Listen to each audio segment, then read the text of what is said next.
Que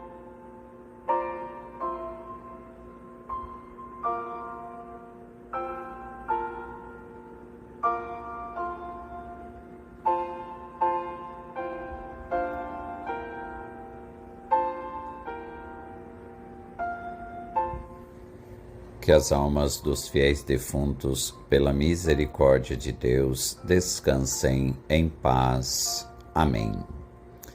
Iniciemos nossa reflexão e oração nesta segunda-feira da 19ª semana do Tempo Comum.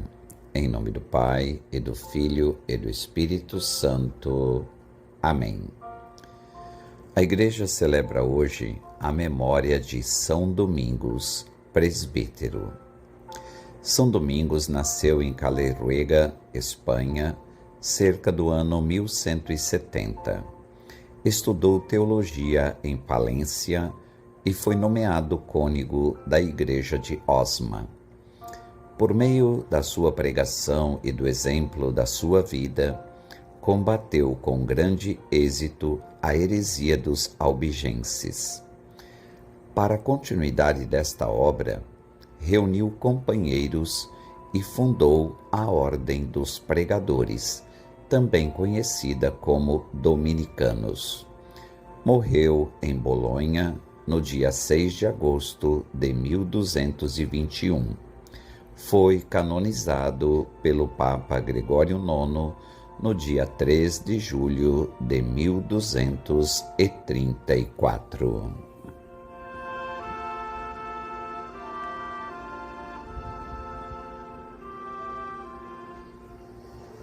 Senhor, que este momento de reflexão e oração tão necessários para a minha vida espiritual seja a respiração que permite que a vida do Espírito se desenvolva, atualize a fé na presença de Deus e de seu amor.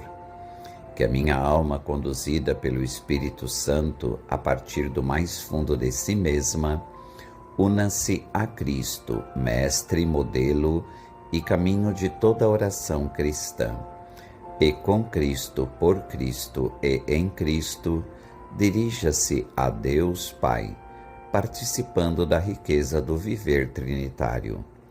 Por este momento, eu reconheça e proclame a grandeza de Deus, a plenitude de seu ser, a infinitude de sua bondade e do seu amor. Amém. Meus irmãos e minhas irmãs, a liturgia de hoje nos coloca diante do Evangelho de São Mateus, capítulo 17, versículos de 22 a 27, e gostaria de destacar com vocês o versículo 23 que nos diz: no terceiro dia ele ressuscitará. A leitura do Evangelho de hoje começa por anunciar a paixão e ressurreição do Senhor.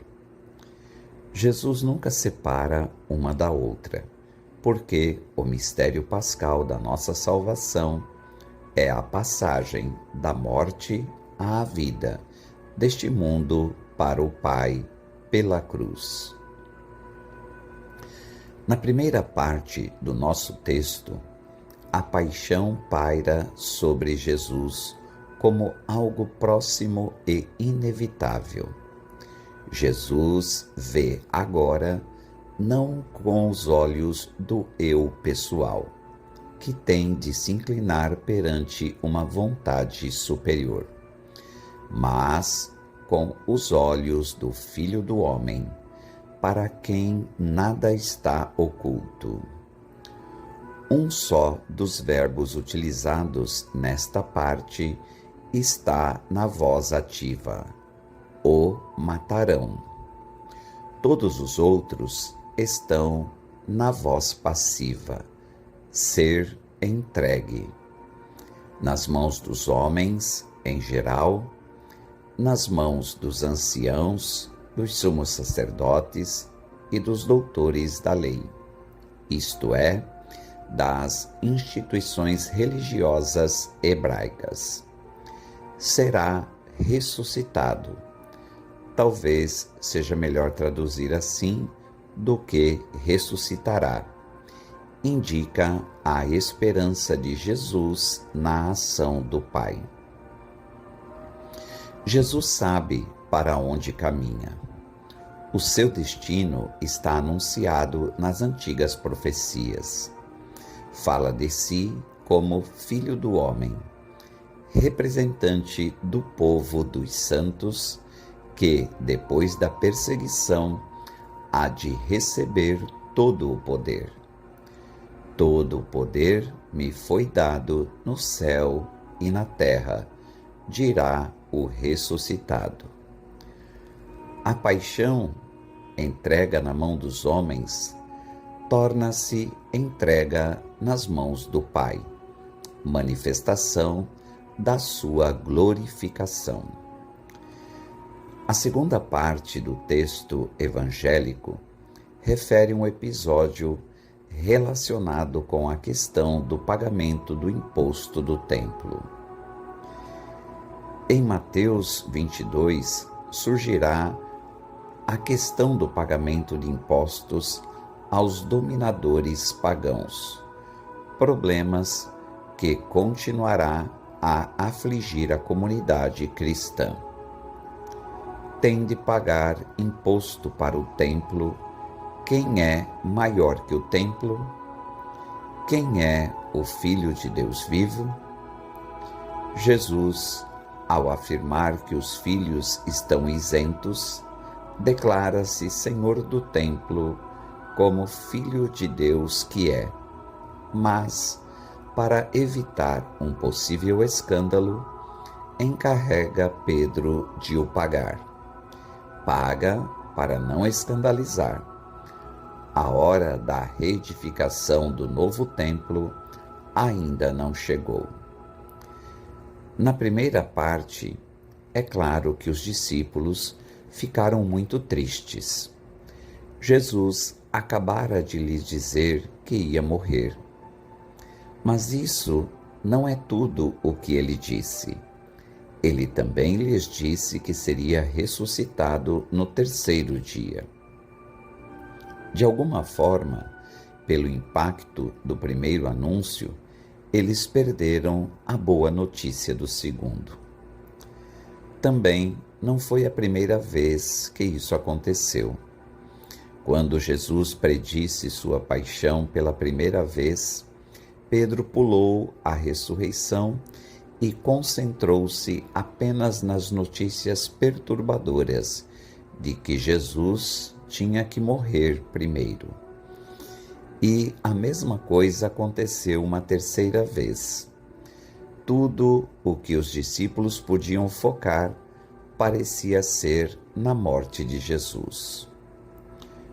Muitas vezes temos reações semelhantes quando ouvimos más notícias ou quando pensamos que vemos tempos sombrios surgindo no horizonte. Nós nos perguntamos por que Jesus deixaria isso acontecer. Nosso medo e decepção obscurecem nosso pensamento e temos dificuldade em confiar nele ou ver a luz no fim do túnel. Podemos pensar que seria muito melhor se Jesus simplesmente nos explicasse tudo imediatamente. Da mesma forma, os discípulos podem ter desejado que Jesus tivesse explicado o que ele quis dizer com ressuscitar dos mortos. Mas não era assim que ele operava. Em vez disso, ele lhes deu sementes de esperança que criariam raízes mais tarde. Ele sabia que os apóstolos tinham que experimentar sua ressurreição para realmente entendê-la. Da mesma forma, existem algumas situações que temos que viver antes de podermos ver, em retrospectiva, como Jesus estava conosco. Então, sim, algumas coisas levam tempo, mas também trazem consigo o Espírito Santo. Foi o Espírito que transformou a dor dos discípulos em alegria no domingo de Páscoa. E é o Espírito que nos ajudará sempre que nos sentirmos sobrecarregados pela dor. Ele nos dará não apenas a graça de suportar provações, mas também a graça de acreditar que não importa o que estejamos enfrentando, haverá uma ressurreição. Podemos não ver imediatamente, podemos até questionar nossa fé às vezes, mas Jesus permanece fiel e verdadeiro. Ele sempre nos dará novas oportunidades para começar de novo, morrer para o pecado e ressuscitar para uma nova vida com Ele. É para experimentarmos. Espírito Santo, mostre-me o poder da ressurreição de Jesus em minha vida hoje.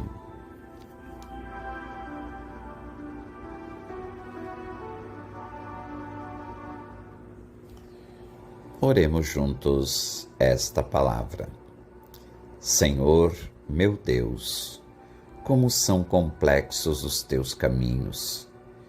Te revelas onde, quando e como queres, porque estás em toda a parte. És desde sempre e para sempre, e sabes adaptar-te às capacidades de cada homem. Como são insondáveis os teus desígnios. No meio das maiores provações, estás conosco e oferece-nos os teus dons. Assim foi com o teu primeiro povo eleito em Babilônia. Assim foi com os discípulos do teu Filho, quando se debatiam com a tempestade no mar da Galileia. Assim foi com o teu próprio Filho, quando o pescaste da morte. Assim tem sido com a tua Igreja ao longo dos séculos, tantas vezes perseguida e massacrada. Faz-me compreender que queres fazer o mesmo comigo, desde que me mantenha unido a Jesus, teu Filho, morto e ressuscitado, vivo no meio de nós até ao fim dos tempos. Nele, que entregamos à morte, encontramos o sentido para os nossos sofrimentos e a liberdade que nos permite clamar: Abba, Pai. Obrigado, Senhor. Amém.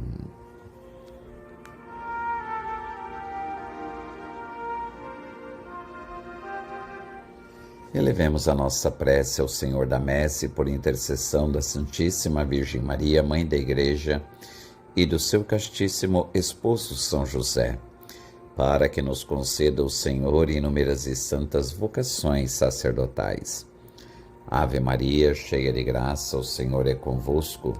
Bendita sois vós entre as mulheres, e bendito é o fruto do vosso ventre, Jesus. Santa Maria, Mãe de Deus, rogai por nós, pecadores, agora e na hora de nossa morte. Amém. Maria, Mãe da Igreja, rogai por nós. São José, rogai por nós. Por intercessão da Santíssima Virgem Maria, Senhora das Mercês, Mãe de Misericórdia e Redentora dos cativos, o bom Deus te abençoe e te guarde. Em nome do Pai, e do Filho, e do Espírito Santo. Amém. Até amanhã, se Deus assim o permitir.